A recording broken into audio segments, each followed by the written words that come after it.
ناظرین، اگر آپ کی ہڈیاں کمزور ہیں، اٹھتے بیٹھتے ہڈیوں میں سے آوازیں آتی ہیں، پٹھوں میں کھنچاؤ محسوس کرتے ہیں یا پٹھوں میں اور کمر میں درد رہتا ہے، عام جسمانی کمزوری کا سامنا ہے، دماغی کمزوری، حافظہ اور یادداشت کی کمزوری اور نظر کی کمزوری جیسے مسائل سے دوچار ہیں، تو اس کے لیے ایک بہت ہی لاجواب اور انتہائی فائدہ مند نسخہ آج ہم آپ کے ساتھ شیئر کرنے والے ہیں۔ بالکل آسان اور سادہ سا نسخہ ہے اور مہنگی زیادہ محنت سے تیار ہونے والی دواؤں سے کئی گنا بڑھ کے کام کرتا ہے۔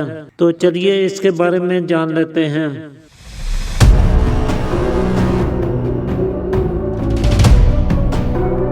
تو ناظرین، اس اکثری نسخے کو تیار کرنے کے لیے آپ کو صرف 4 چیزوں کی ضرورت ہوگی۔ ایک تو آپ نے سونف لینی ہے، اچھی بڑھیا قسم کی تازہ اور خوشبودار سونف آپ نے اس نسخے میں استعمال کرنی ہے، جو قدرے سبزی مائل ہونی چاہیے۔ یہ آپ کے اعصاب اور پٹھوں کو طاقت دیتی ہے، حافظہ اور یادداشت مضبوط بناتی ہے، آنکھوں کی روشنی میں اضافہ کرتی ہے۔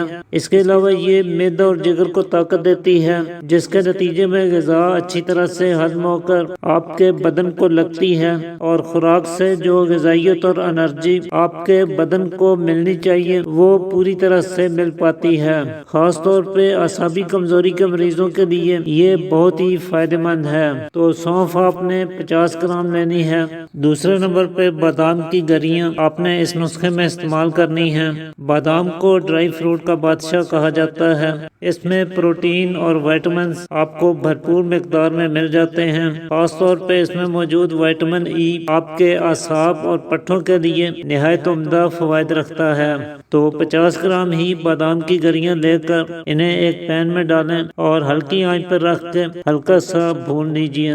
بادام کے اندر ایک خاص قسم کا آئل بھی پایا جاتا ہے جو ہڈیوں پٹھوں کی کارکردگی کو بہتر بنانے میں نمایاں کردار ادا کرتا ہے، جس سے جوڑوں کو حرکت کرنے میں مدد ملتی ہے، پٹھوں کا کھنچاؤ دور ہوتا ہے، دماغ کو اور نظر کو تقویت ملتی ہے، اعصابی کمزوری کا خاتمہ ہوتا ہے اور قوت باہ میں بھی اضافہ ہوتا ہے۔ چنانچہ انہیں ہلکا سا بھوننے کے بعد چولہے سے اتار لیجئے۔ اس کے بعد تیسرے نمبر پہ آپ نے سبز الائچی کا استعمال کرنا ہے۔